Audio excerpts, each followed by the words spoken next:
Politics by Aristotle. Translated by Benjamin Jowett. Book 8. Section 1. No one will doubt that the legislator should direct his attention above all to the education of youth, for the neglect of education does harm to the constitution. The citizen should be molded to suit the form of government under which he lives. For each government has a peculiar character which originally formed and which continues to preserve it. The character of democracy creates democracy, and the character of oligarchy creates oligarchy, and always the better the character, the better the government. Again, for the exercise of any faculty or art a previous training and habituation are required, clearly therefore for the practice of virtue. And since the whole city has one end, it is manifest that education should be one and the same for all, and that it should be public, and not private, not as at present, when every one looks after his own children separately, and gives them separate instruction of the sort which he thinks best. The training in things which are of common interest should be the same for all. Neither must we suppose that any one of the citizens belongs to himself, for they all belong to the state, and are each of them a part of the state, and the care of each part is inseparable from the care of the whole. In this particular as in some others the Lacedaemonians are to be praised, for they take the greatest pains about their children, and make education the business of the state. Section 2. That education should be regulated by law and should be an affair of state is not to be denied, but what should be the character of this public education, and how young persons should be educated, are questions which remain to be considered. As things are, there is disagreement about the subjects.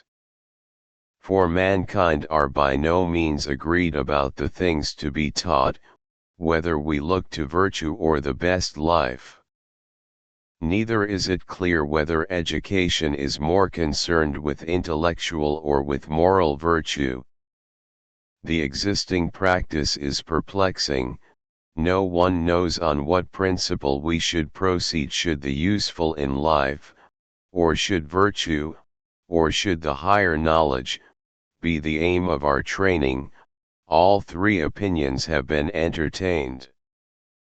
Again, about the means there is no agreement, for different persons, starting with different ideas about the nature of virtue, naturally disagree about the practice of it. There can be no doubt that children should be taught those useful things which are really necessary, but not all useful things, for occupations are divided into liberal and illiberal, and to young children should be imparted only such kinds of knowledge as will be useful to them without vulgarizing them. And any occupation, art, or science, which makes the body or soul or mind of the freeman less fit for the practice or exercise of virtue, is vulgar, wherefore we call those arts vulgar which tend to deform the body, and likewise all paid employments, for they absorb and degrade the mind. There are also some liberal arts quite proper for a freeman to acquire, but only in a certain degree, and if he attend to them too closely, in order to attain perfection in them, the same evil effects will follow. The object also which a man sets before him makes a great difference. If he does or learns anything for his own sake or for the sake of his friends, or with a view to excellence, the action will not appear illiberal, but if done for the sake of others, the very same action will be thought menial and servile. The received subjects of instruction, as I have already remarked, are partly of a liberal and partly of an illiberal character. Section 3. The customary branches of education are in number 4, they are, 1. Reading and writing, 2. Gymnastic exercises, 3. Music, to which is sometimes added, 4. Drawing.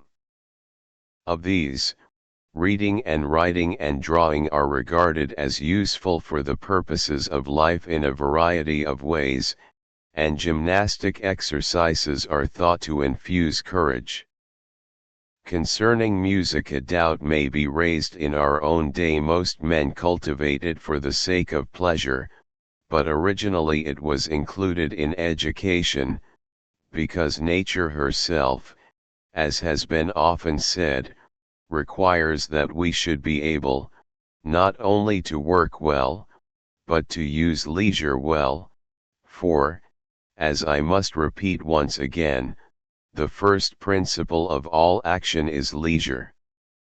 Both are required, but leisure is better than occupation and is its end, and therefore the question must be asked, what ought we to do when at leisure?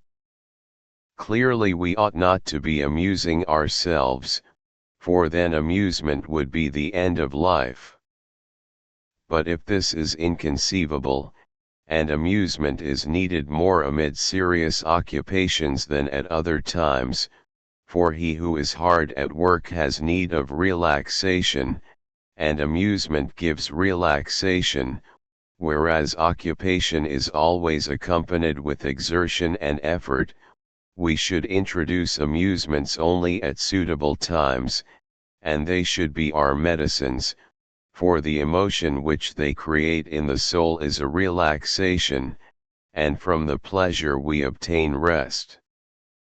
But leisure of itself gives pleasure and happiness and enjoyment of life, which are experienced, not by the busy man, but by those who have leisure.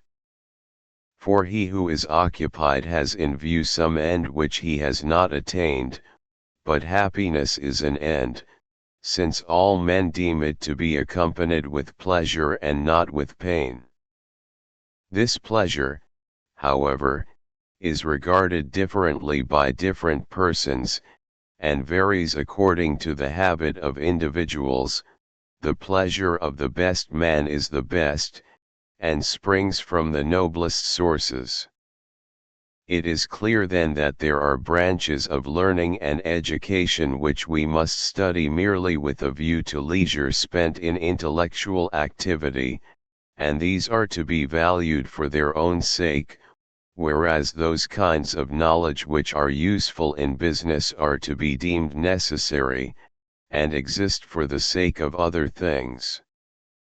And therefore our fathers admitted music into education, not on the ground either of its necessity or utility, for it is not necessary, nor indeed useful in the same manner as reading and writing, which are useful in money-making, in the management of a household, in the acquisition of knowledge and in political life, nor like drawing, useful for a more correct judgment of the works of artists, nor again like gymnastic, which gives health and strength, for neither of these is to be gained from music.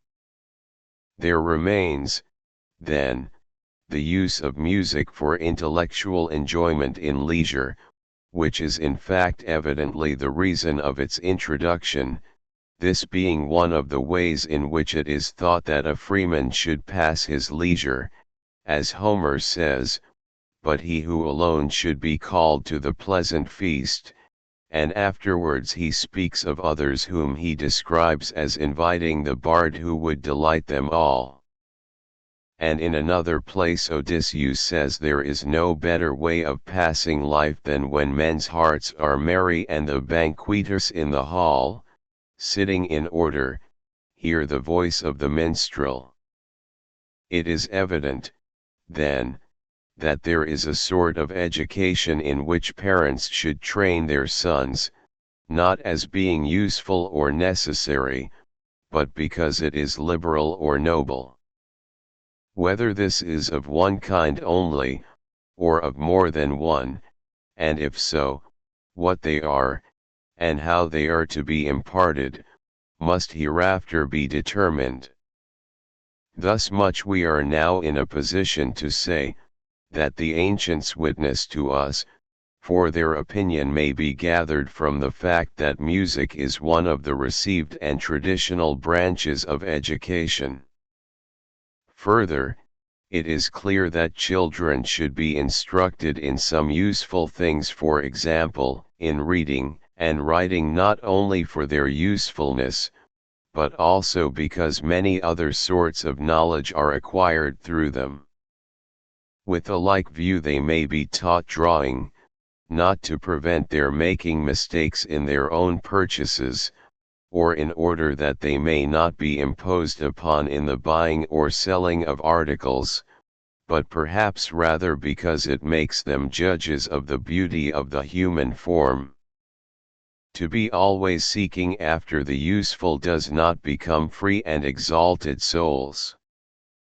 Now it is clear that in education practice must be used before theory, and the body be trained before the mind, and therefore boys should be handed over to the trainer, who creates in them the roper habit of body, and to the wrestling master, who teaches them their exercises. Section 4. Of those states which in our own day seem to take the greatest care of children, some aim at producing in them an athletic habit, but they only injure their forms and stunt their growth. Although the Lacedaemonians have not fallen into this mistake, yet they brutalize their children by laborious exercises which they think will make them courageous.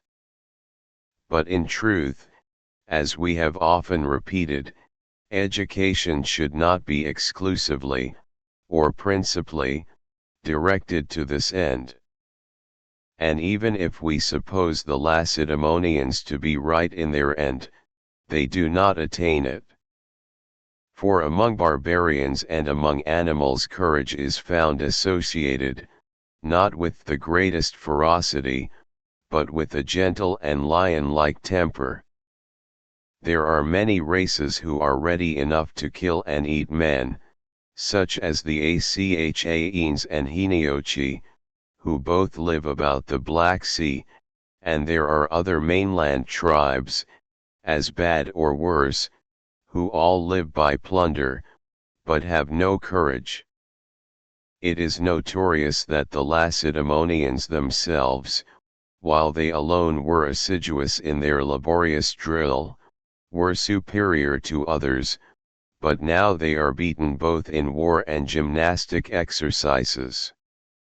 For their ancient superiority did not depend on their mode of training their youth, but only on the circumstance that they trained them when their only rivals did not. Hence we may infer that what is noble, not what is brutal, should have the first place. No wolf or other wild animal will face a really noble danger, such dangers are for the brave man. And parents who devote their children to gymnastics while they neglect their necessary education, in reality vulgarize them, for they make them useful to the art of statesmanship in one quality only, and even in this the argument proves them to be inferior to others. We should judge the Lacedaemonians not from what they have been, but from what they are, for now they have rivals who compete with their education, formerly they had none. It is an admitted principle, that gymnastic exercises should be employed in education, and that for children they should be of a lighter kind, avoiding severe diet or painful toil, lest the growth of the body be impaired. The evil of excessive training in early years is strikingly proved by the example of the Olympic victors, for not more than 2 or 3 of them have gained a prize both as boys and as men. Their early training and severe gymnastic exercises exhausted their constitutions. When boyhood is over, 3 years should be spent in other studies. The period of life which follows may then be devoted to hard exercise and strict diet. Men ought not to labor at the same time with their minds and with their bodies, for the two kinds of labor are opposed to one another. The labor of the body impedes the mind, and the labor of the mind the body. Section 5. Concerning music there are some questions which we have already raised. These we may now resume and carry further, and our remarks will serve as a prelude to this or any other discussion of the subject. It is not easy to determine the nature of music, or why anyone should have a knowledge of it. Shall we say, for the sake of amusement and relaxation, like sleep, or drinking, which are not good in themselves, but are pleasant, and at the same time care to cease, as Euripides says? And for this end men also appoint music, and make use of all three alike: sleep, drinking, music, to which some add dancing. Or shall we argue that music conduces to virtue, on the ground that it can form our minds and habituate us to true pleasures, as our bodies are made by gymnastic to be of a certain character? Or shall we say that it contributes to the enjoyment of leisure and mental cultivation, which is a third alternative?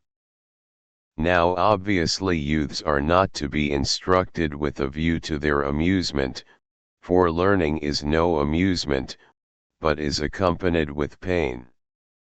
Neither is intellectual enjoyment suitable to boys of that age, for it is the end, and that which is imperfect cannot attain the perfect or end. But perhaps it may be said that boys learn music for the sake of the amusement which they will have when they are grown up. If so, why should they learn themselves, and not, like the Persian and Median kings, enjoy the pleasure and instruction which is derived from hearing others? For surely persons who have made music the business and profession of their lives will be better performers than those who practice only long enough to learn. If they must learn music, on the same principle they should learn cookery, which is absurd. And even granting that music may form the character, the objection still holds: why should we learn ourselves? Why cannot we attain true pleasure and form a correct judgment from hearing others, like the Lacedaemonians? For they, without learning music, nevertheless can correctly judge, as they say, of good and bad melodies. Or again, if music should be used to promote cheerfulness and refined intellectual enjoyment, the objection still remains: why should we learn ourselves instead of enjoying the performances of others? We may illustrate what we are saying by our conception of the gods, for in the poets Zeus does not himself sing or play on the lyre. Nay, we call professional performers vulgar. No freeman would play or sing unless he were intoxicated or in jest. But these matters may be left for the present. The first question is whether music is or is not to be a part of education. Of the three things mentioned in our discussion, which does it produce? Education or amusement or intellectual enjoyment, for it may be reckoned under all three, and seems to share in the nature of all of them. Amusement is for the sake of relaxation, and relaxation is of necessity sweet, for it is the remedy of pain caused by toil, and intellectual enjoyment is universally acknowledged to contain an element not only of the noble but of the pleasant, for happiness is made up of both. All men agree that music is one of the pleasantest things, whether with or without songs, as Musaeus says. Song to mortals of all things the sweetest. Hence and with good reason it is introduced into social gatherings and entertainments, because it makes the hearts of men glad, so that on this ground alone we may assume that the young ought to be trained in it. For innocent pleasures are not only in harmony with the perfect end of life, but they also provide relaxation. And whereas men rarely attain the end, but often rest by the way and amuse themselves, not only with a view to a further end, but also for the pleasure's sake, it may be well at times to let them find a refreshment in music.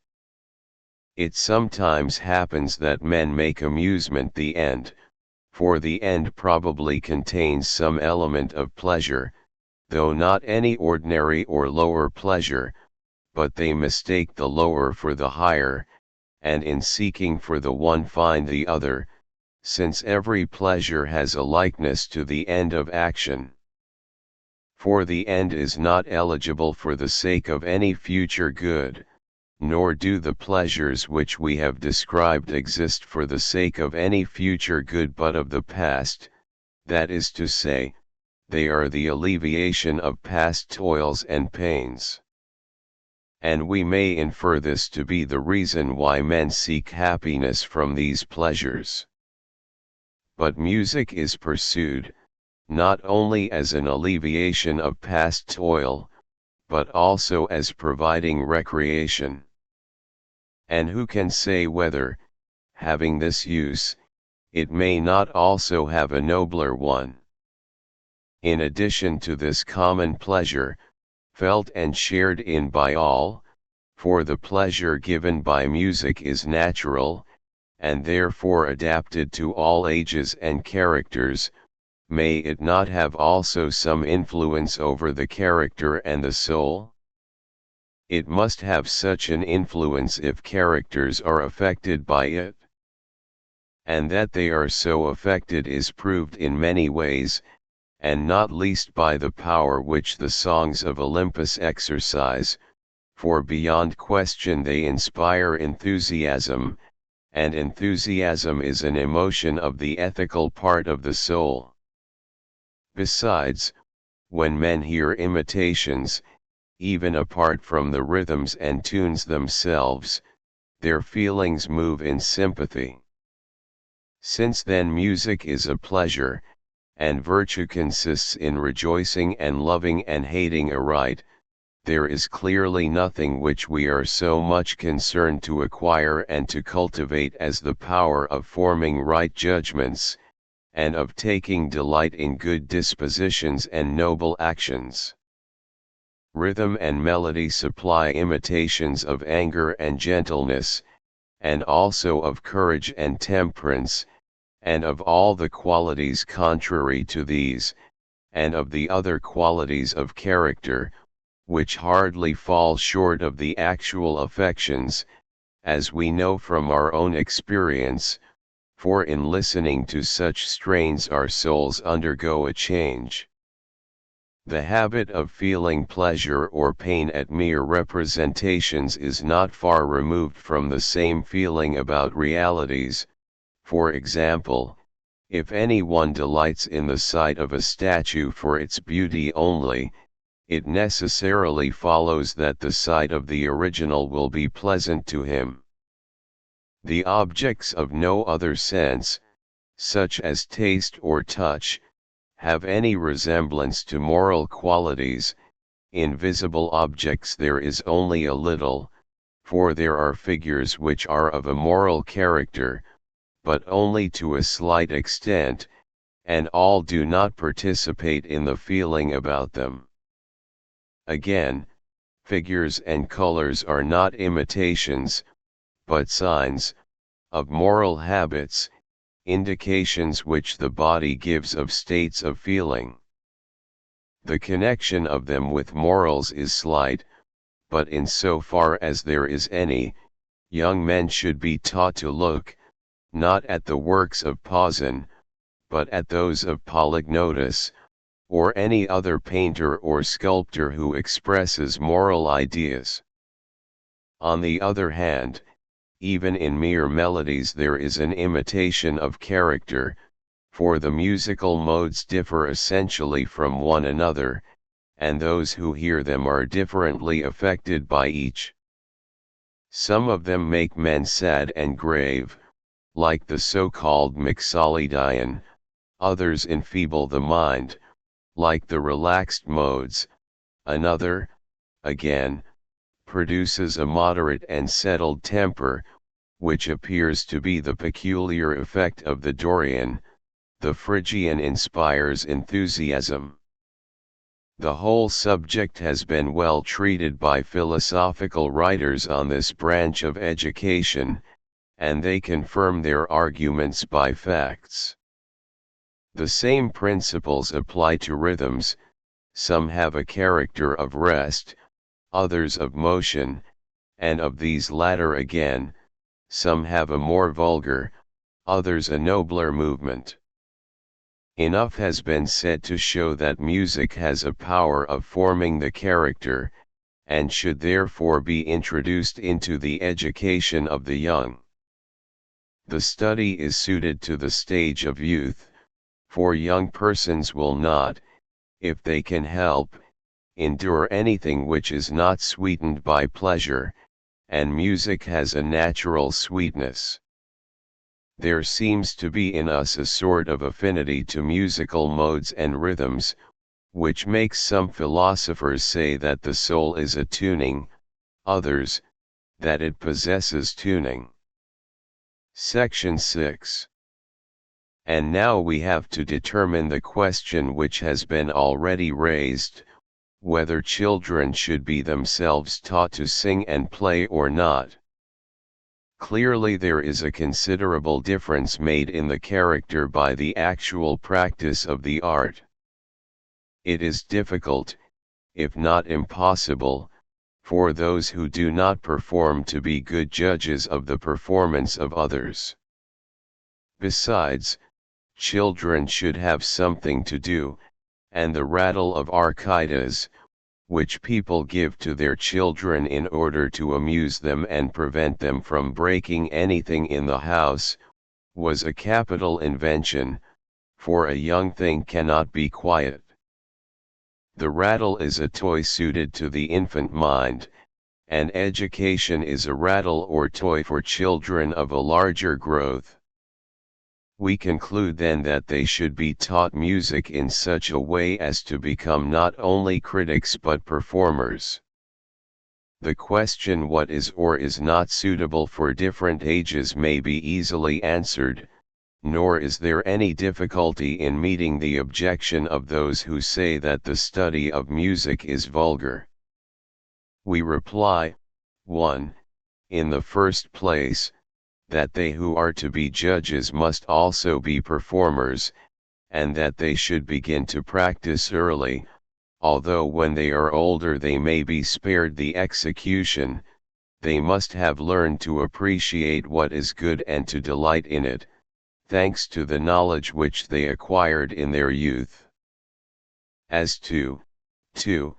The vulgarizing effect which music is supposed to exercise, this is a question which we shall have no difficulty in determining, when we have considered to what extent freemen who are being trained to political virtue should pursue the art, what melodies and what rhythms they should be allowed to use, and what instruments should be employed in teaching them to play, for even the instrument makes a difference. The answer to the objection turns upon these distinctions, For it is quite possible that certain methods of teaching and learning music do really have a degrading effect. It is evident then that the learning of music ought not to impede the business of riper years, or to degrade the body or render it unfit for civil or military training, whether for bodily exercises at the time or for later studies. The right measure will be attained if students of music stop short of the arts which are practiced in professional contests, and do not seek to acquire those fantastic marvels of execution which are now the fashion in such contests, and from these have passed into education. Let the young practice even such music as we have prescribed, only until they are able to feel delight in noble melodies and rhythms, and not merely in that common part of music in which every slave or child and even some animals find pleasure. From these principles we may also infer what instruments should be used. The flute, or any other instrument which requires great skill, as for example the harp, ought not to be admitted into education, but only such as will make intelligent students of music or of the other parts of education. Besides, the flute is not an instrument which is expressive of moral character, it is too exciting. The proper time for using it is when the performance aims not at instruction, but at the relief of the passions. And there is a further objection: the impediment which the flute presents to the use of the voice detracts from its educational value. The ancients therefore were right in forbidding the flute to youths and freemen, although they had once allowed it.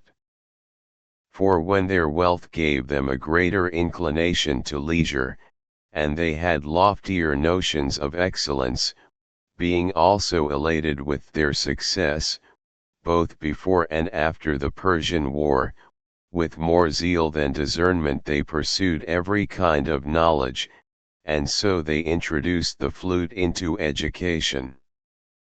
At Lacedaemon there was a Choragus who led the chorus with a flute, and at Athens the instrument became so popular that most freemen could play upon it.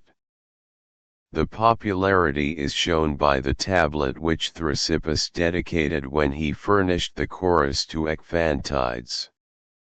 Later experience enabled men to judge what was or was not really conducive to virtue, and they rejected both the flute and several other old-fashioned instruments, such as the Lydian harp, the many-stringed lyre, the heptagon, triangle, sambuca, the like, which are intended only to give pleasure to the hearer, and require extraordinary skill of hand. There is a meaning also in the myth of the ancients, which tells how Athene invented the flute and then threw it away. It was not a bad idea of theirs, that the goddess disliked the instrument because it made the face ugly, but with still more reason may we say that she rejected it because the acquirement of flute playing contributes nothing to the mind, since to Athene we ascribe both knowledge and art. Thus then we reject the professional instruments and also the professional mode of education in music, and by professional we mean that which is adopted in contests, for in this the performer practices the art, not for the sake of his own improvement, but in order to give pleasure, and that of a vulgar sort, to his hearers. For this reason the execution of such music is not the part of a freeman but of a paid performer, and the result is that the performers are vulgarized, for the end at which they aim is bad. The vulgarity of the spectator tends to lower the character of the music and therefore of the performers. They look to him, he makes them what they are, and fashions even their bodies by the movements which he expects them to exhibit. Section 7. We have also to consider rhythms and modes, and their use in education. Shall we use them all or make a distinction? And shall the same distinction be made for those who practice music with a view to education, or shall it be some other? Now we see that music is produced by melody and rhythm, and we ought to know what influence these have respectively on education, and whether we should prefer excellence in melody or excellence in rhythm. But as the subject has been very well treated by many musicians of the present day, and also by philosophers who have had considerable experience of musical education, to these we would refer the more exact student of the subject. We shall only speak of it now after the manner of the legislator, stating the general principles. We accept the division of melodies proposed by certain philosophers into ethical melodies, melodies of action, and passionate or inspiring melodies, each having, as they say, a mode corresponding to it. But we maintain further that music should be studied, not for the sake of one, but of many benefits, that is to say, with a view to 1. Education, 2. Purgation. The word purgation we use at present without explanation, but when hereafter we speak of poetry, we will treat the subject with more precision. Music may also serve 3. For enjoyment, for relaxation, and for recreation after exertion. It is clear, therefore, that all the modes must be employed by us, but not all of them in the same manner. In education the most ethical modes are to be preferred, but in listening to the performances of others we may admit the modes of action and passion also. For feelings such as pity and fear, or, again, enthusiasm, exist very strongly in some souls, and have more or less influence over all. Some persons fall into a religious frenzy, whom we see as a result of the sacred melodies when they have used the melodies that excite the soul to mystic frenzy restored as though they had found healing and purgation. Those who are influenced by pity or fear, and every emotional nature, must have a like experience, and others in so far as each is susceptible to such emotions, and all are in a manner purged and their souls lightened and delighted. The purgative melodies likewise give an innocent pleasure to mankind. Such are the modes and the melodies in which those who perform music at the theatre should be invited to compete.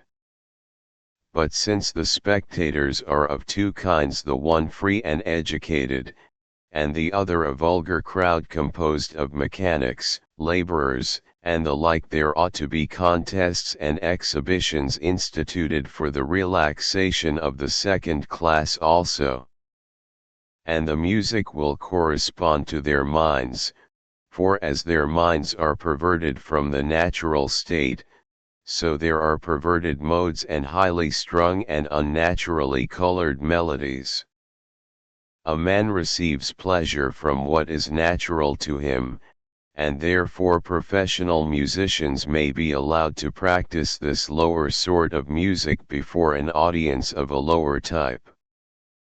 But, for the purposes of education, as I have already said, those modes and melodies should be employed which are ethical, such as the Dorian, as we said before, though we may include any others which are approved by philosophers who have had a musical education.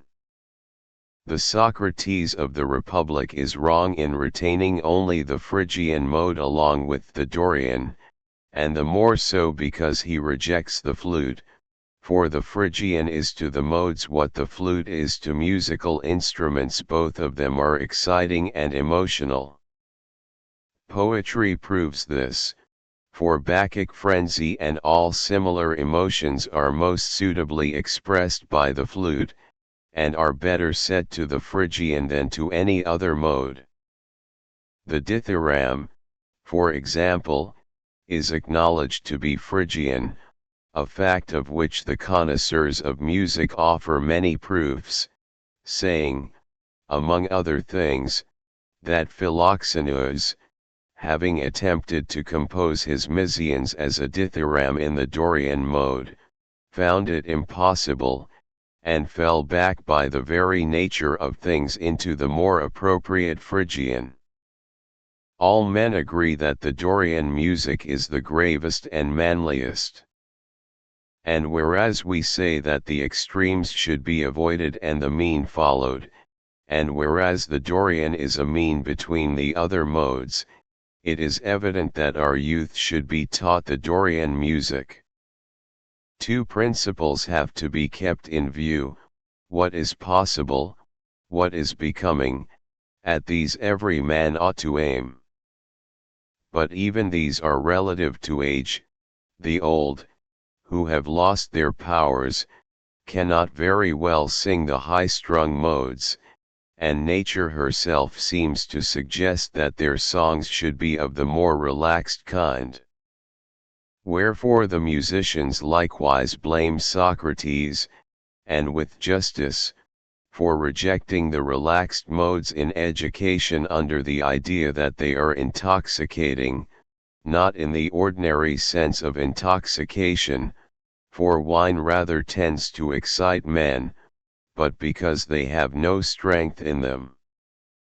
And so, with a view also to the time of life when men begin to grow old, they ought to practice the gentler modes and melodies as well as the others, and, further, any mode, such as the Lydian above all others appears to be, which is suited to children of tender age, and possesses the elements both of order and of education. Thus it is clear that education should be based upon three principles: the mean, the possible, the becoming, these three. Thank you for listening. Like the videos and subscribe to our channel.